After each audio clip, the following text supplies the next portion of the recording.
Hello, everybody. Welcome to Talk About Houses. I'm Todd. I'm Juana. If you're new to the channel, subscribe and hit the notification bell because we do awesome charts. Awesome charts. Okay. We have charts All right. on this video. The truth is, Only three. We don't actually do the charts. We get them from other places. We steal the charts. But work with us, okay? We've got great charts, so stick around. Okay. All right.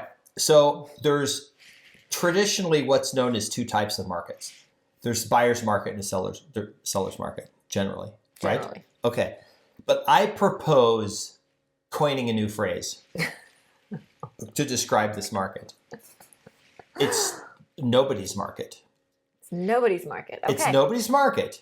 All right. It's a nobody market. Okay. It's like a nothing market.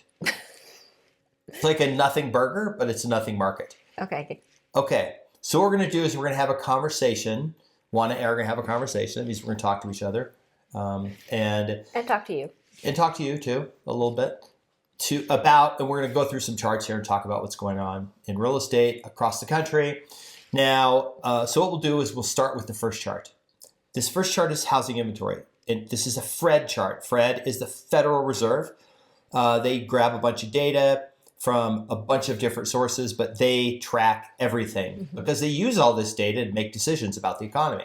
So this is the FRED. Now it's not a gorgeous chart. They're not they're not visual graphic designers. They just, they're accountants and economists and stuff. Okay, housing inventory active count in the United States was 563,000. If you look back over the last 2 years, it was less, right? We're basically the amount of homes we have available now are what they were late 2021, which was still pretty damn low. If you look historically at this, that little shaded area is the recession. That was the COVID recession. And as you can see that it didn't really do much to inventory. And you could see what's interesting is the normal cyclical level of housing goes up in the inventory, goes up in the fall, down in the spring. Why does it do that? Because people are creatures of habit. People tend to want to purchase homes in the spring because they're getting ready for the year. They're getting their tax refund. And they want to get the kids settled before the school year begins in the fall, all these reasons. Plus, they want to enjoy their summer vacation. So, of course, they have to get the housing bit out of the way before that can happen. Yeah, job transfers are happening. Sure. Everything's kind of happening. There's a season for that with housing. That's the housing season. Right. Right? It is. Military does the same thing. They tend to get orders in the spring. Yeah, pretty much. The last orders I was getting, no kidding, were April. Right, which is I was pretty getting typical. April orders to go fly F-18 Hornets out of El Toro. And so that was the last set of orders I got. I never actually went. I didn't ever fly the F-18. I got out of the Marine Corps instead. So, okay, so here's the thing about this, what I want to point out. Everything left of that normal line, or that shaded line, is a normal housing market, okay? Now, you will notice there is this trend. The trend is that although it's cyclical, you can see every year it gets a little lower. It's trending downward. Now, Juana, a lot of this has to do with less home building, new home building. So this is where we start with. Let's talk about new home building and families being formed at a greater rate than new home building. Why would that cause? And that's a fact. Why would that cause active listings to decline over time? Right. So you've got less homes being built, more household formations. That means that people are kind of stuck in this thing where there just aren't enough homes to go around. Okay. So if they can't, all the new homes sell out, they always do. And then they go into the resale market, over into the resale market. And there's an economic term for this called shortage. It's just a shortage. Now, and you can see what happened after the pandemic, that the shortage got worse. Juana, what were a couple things that caused the shortage to get worse, especially 2020 and 2021, and what are mortgage interest rates? So there were several things going on at that point, right? One of the biggest things that we had was that there was supply chain issues, right? And that caused builders to not have materials to build or have delays in getting materials. There was the whole bit about people not working. That was an issue, so they didn't have labor. So that was going on. And then, of course, we had interest rates, right? Interest rates were at historic lows. So people bought homes while they could. And then as interest rates started going up, then that really accelerated the home buying, which sounds kind of counterintuitive. Why would you buy when interest rates are going up? But you're going to buy because interest rates are still historically low and you want to get on the bandwagon and catch the last low interest rate. Okay. So if you look at this chart, that's exactly what that represents. You had new home builders not building enough homes. They were trying to build more homes, but they weren't able to. You had people who dispersed from cities. Mm-hmm. Remember, homes tend to be in suburbs. People living in city and rural locations and areas like that. Cities how do people live in cities predominantly? So they live in close density and close proximity. And of course, during the pandemic, that was very problematic. And people were able to work from home. So a lot of them made the choice to leave the densely populated cities and maybe move closer to family, maybe move to places that were more affordable for them or that addressed their desire for quality of life. So a lot of people moved to places that had easy access to outdoors activities, which are things that people enjoy doing. So maybe hiking or fishing or whatever it is that they enjoy doing. So that there was this this movement for people to move out of the city core, whether it was San Francisco or New York or Los Angeles or wherever it was. Chicago, name right. the city. Right. So whether it was out of there, and then they moved to either smaller cities or more, or just less densely populated areas. They moved to the burbs. And when they did that, they left their apartment, their teeny apartment, and they found out that their city income afforded them the ability to go buy a house at Las Vegas. So we had a lot of people. Matter of fact, was 21, like every single person that bought a house that our brokerage represented, all but one came from California, right? Pretty much. So most it was crazy. Right, they came from California, and a lot of them were people who were still employed in California, but they were remote workers. Okay, the last thing on this chart, I've left the chart up the whole time for you to see. You can see July of 2022. This is when the crash bros, before this actually, it was like June or May, were adamant that housing was going to crash. And this increase was never going to stop. It was going to go up forever. Now I want to point something out. They compared it. You can watch their videos. Don't actually watch their videos. Take it because you watch their videos, they make like 30 grand just from one person watching it. Okay. If they were claiming it would be worse than 2008. Now I want to show you something here to put this in perspective. The very top of this chart is 1.6 million homes on the market. At the peak of the crash, at late 2006, early 2007, the number of homes available in the U.S. was 4 million. There were 4 million homes for sale available to purchase. They were in MLSs all over the country. That was a bubble that popped that crashed housing, okay? What followed that was a massive amount of foreclosures that kept feeding that as it fell. Mm-hmm. Neither of those remotely exist. We're like the opposite of those, okay? If those were cola, this is the uncola. Okay, this is absolutely the opposite of that. And you can see the inventory had dropped again and we're way below normal inventory. So that's one of the things that's going on there. Now, this is the first week ever in the last 39 weeks that home inventory climbed in Vegas. It climbed by like 30 listings in a week. Mm-hmm. It probably will continue, but you can see nationally, basically the same things happen. It looks like inventory will start its normal climb through the summer and fall. Right. But unlikely we will ever reach what we reached previously. Okay, now here's the next chart where I'm going to show you. Okay, this is median sales price for new houses sold in the U.S. Now, when you look at this chart, now this is not a logarithmic chart. This chart is linear, meaning the bottom scale does not compress. It's every year has the same distance between it, right? But one of the things you notice about this is it's not a straight line. It's actually, it looks like it's like a logarithmic where it's increasing on an exponential scale, although a very low exponential scale, right? This is not Bitcoin from 2009 to 2014. Okay, this is just new homes, not resale homes, new homes. The absolute rise of new homes was extremely stunning, especially from 2020, because what happened was, this is median sale price. Okay, now Wanda, you're a home builder. Everyone's buying like crazy. You have a subdivision. You're building 200 homes, and every week you release 5 more houses to be purchased. But that week you had 40 people walk through. 30 of them said they wanted to buy a house, and then 20 of them showed up on Saturday standing in line to be one of the ones to buy the 5 houses. So how do you, as a capitalist, how do you, and Romanian as well, a Romanian capitalist, how in Romania would you compensate for that? I don't know how they do it there, but I What do you do? would maximize my profit, because I've got 20 people wanting to buy 5 goods. So I can do it one of multiple ways. The way the builders did it is they did a lottery. And then they would release more houses a few days later, and those more houses would have a price increase. Oh, so they raised the prices, and then every week they would see how many people were turned off by the price increase. But remember, there was still some extremely low interest rates. Right.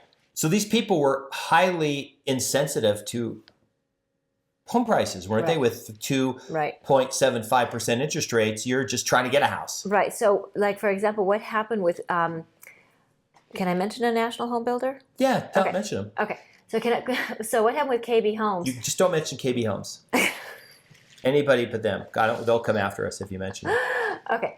So what happened with this home builder? We won't say that. We won't say it was KB Homes. Stop it. We're not going to say their name. So we didn't say the name. Stop it. Okay, go ahead.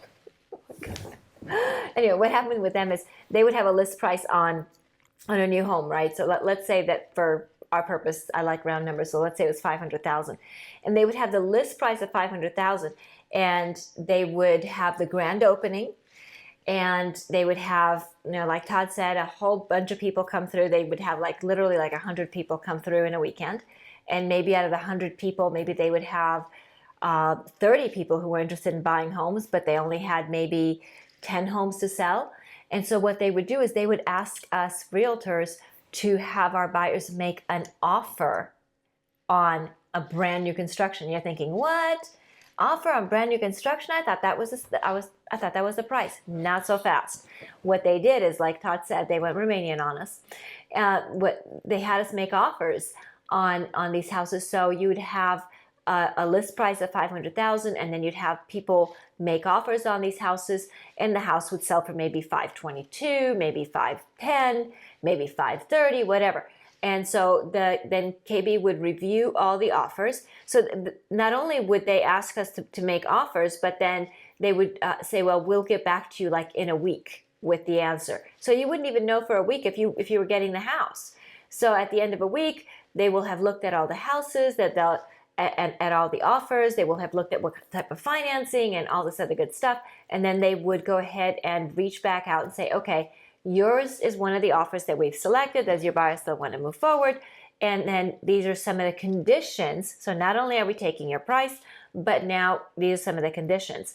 And so they would, place conditions on the sale. Or they would come back and say, hey, I know that you offered 510, but we've got some offers for 515, 517. What's your highest and best? So they would play that game, which is a game that happens a lot more in the resale market than it happens in the new home market. It was a very new thing for all of us to experience, new home builders wanting us to make offers, wanting us to make our highest and best offer, doing counter offers and that sort of thing. It was really interesting.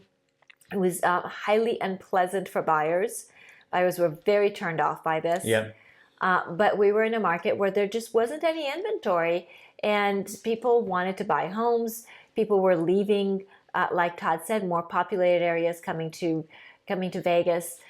They were still working remotely, so still making money that was commensurate with a different market. So they were not as price sensitive. They didn't like it, but they went along with it. Right. Okay. Very good. That was very nice. Oh, you're welcome. Okay. All right. So if you look all the way to the right of this chart, you can see that there's this peak of of median sale price for new homes. Well, what I'm going to, and then you can see it looks like it's dropping off, which it did. So what I did is I expanded this chart. This chart, this is only the last 3 years of that chart. So it's that last chart, but just the last 3 years of it. You can see there is this literally steady state increase in the sale price for new homes. Yes, this does beat inflation. This is beating inflation here.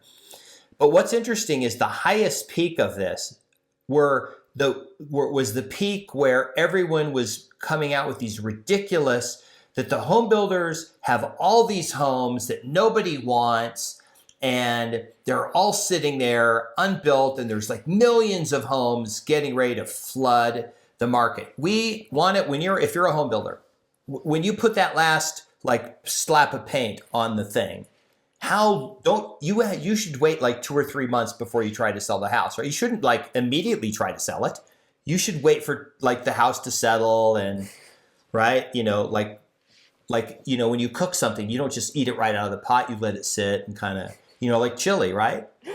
Or do you sell it? Do you try to sell it? So most of the time, the home is sold long before it's completed. Oh, before it's completed. Okay, what about that buyer who backed out when the house was 2/3 of the way done? Most of the time, that house is put right back under contract long before it's completed. Yeah, the actual numbers were that the home builders last year, less than a third of the time, had to even reduce any prices. They sold every single house. Yes, there were a bunch that dropped out in the fourth quarter, because what happened was people didn't lock their rates, and by the time they got to lock their rate, the rates were kind of high, and they were like, oh, I can't, it's not affordable now. So they fell out, and then other people came in and took over. That's what this represents, the new prices. And you could see it did drop. It dropped into January, was a low, but the last couple months, in February and March, it increased. New home prices increased in the last 2 months. Okay, so you're probably thinking, well, like, what does this have to do with what type of housing market it is? And this is why this has to do with what type of housing market it is. Historically, human beings are very predictable. They follow patterns in their lives. But you can see patterns if you just learn how to recognize patterns. Grandmasters are only great and think so quickly at chess because they can recognize patterns, that they've memorized patterns. So they learn these patterns, and they're able to maximize the chessboard by just, whoever knows the most patterns is going to win the game, basically, right? Which is why computers are good at chess, because they have the ability to cross-reference all the patterns very quickly. Yeah, they can calculate, they can do everything. Humans, on the other hand, we're not very good at that. We're actually really, really poor at calculating and determining and judging. We have very poor, you think you're good at determining value, but you don't really know what something's worth. Like if I had told you before the iPhone came out what it was worth, you wouldn't really have been able to guess, Some people have said $100, some people have said $5,000. Like, we don't really know. Everyone knows now because it's a priced item.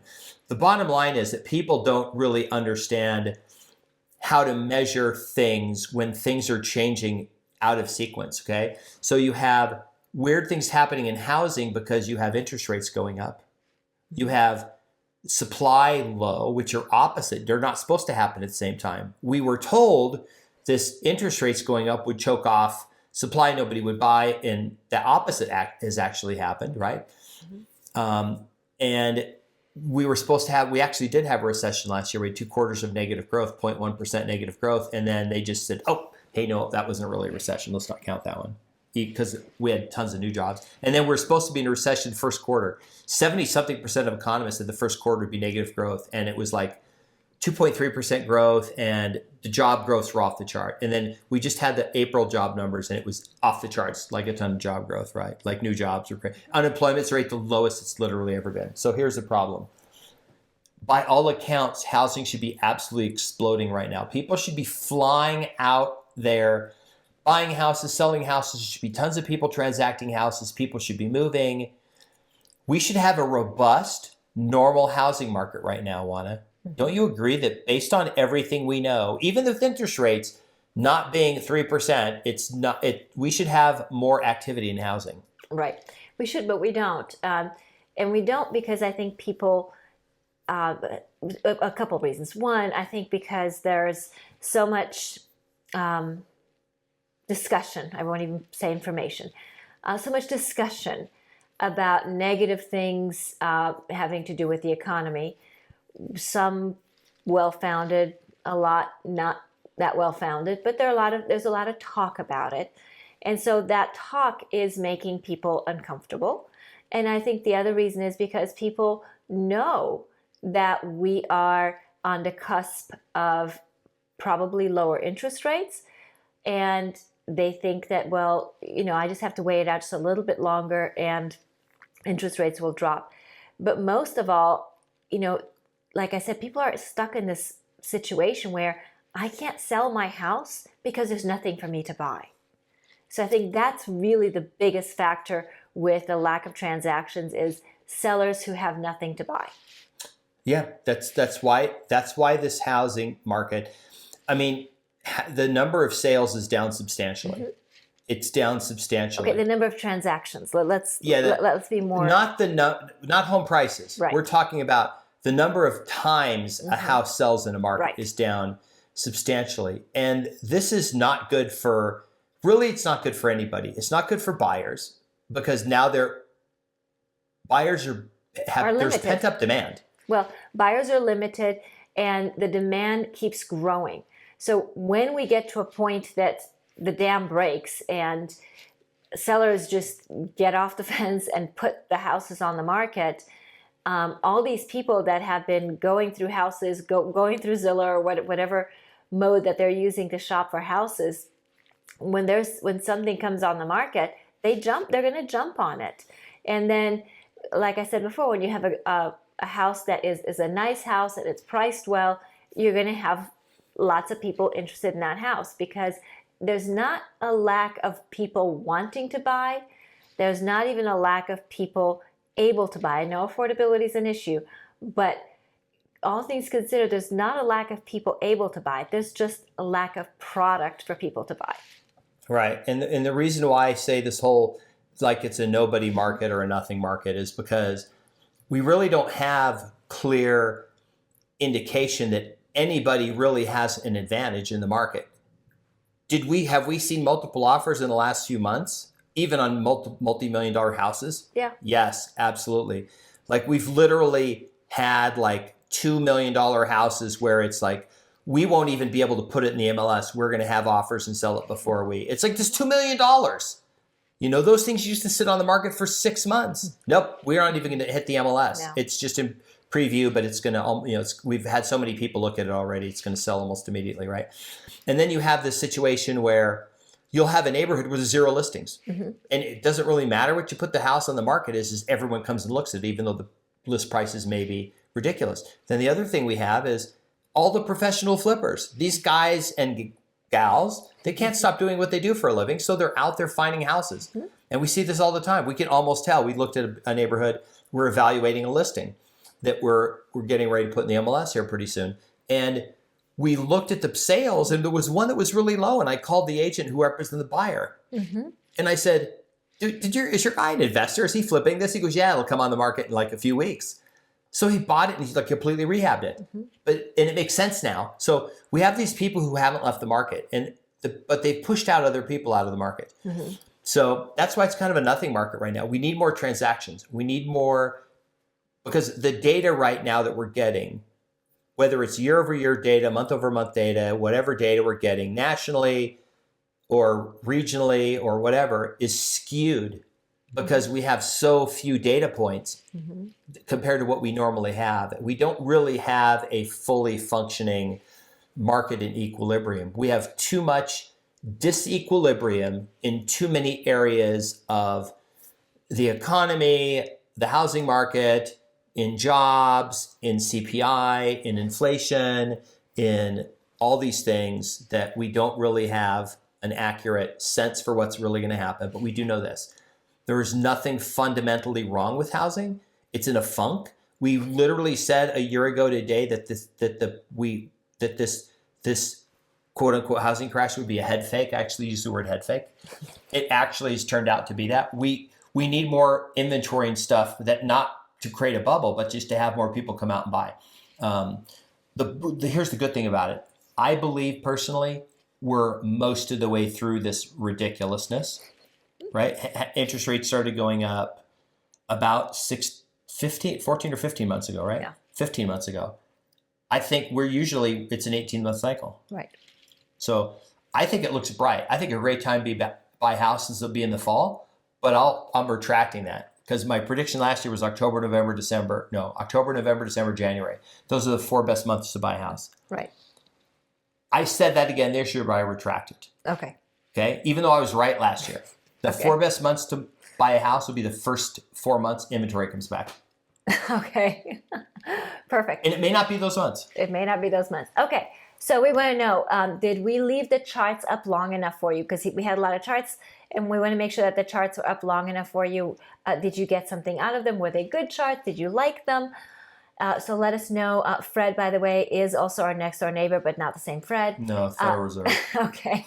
It's not Fred. No. So anyway, we had some fun with this video. Hope you did too. Please leave us some comments. Let us know how we're doing. Let us know what topics you'd like us to cover. We enjoy your comments and we enjoy responding to them. Please subscribe, hit the notification bell, like the video, share the video, and we'll see you on the next video. Bye. Bye.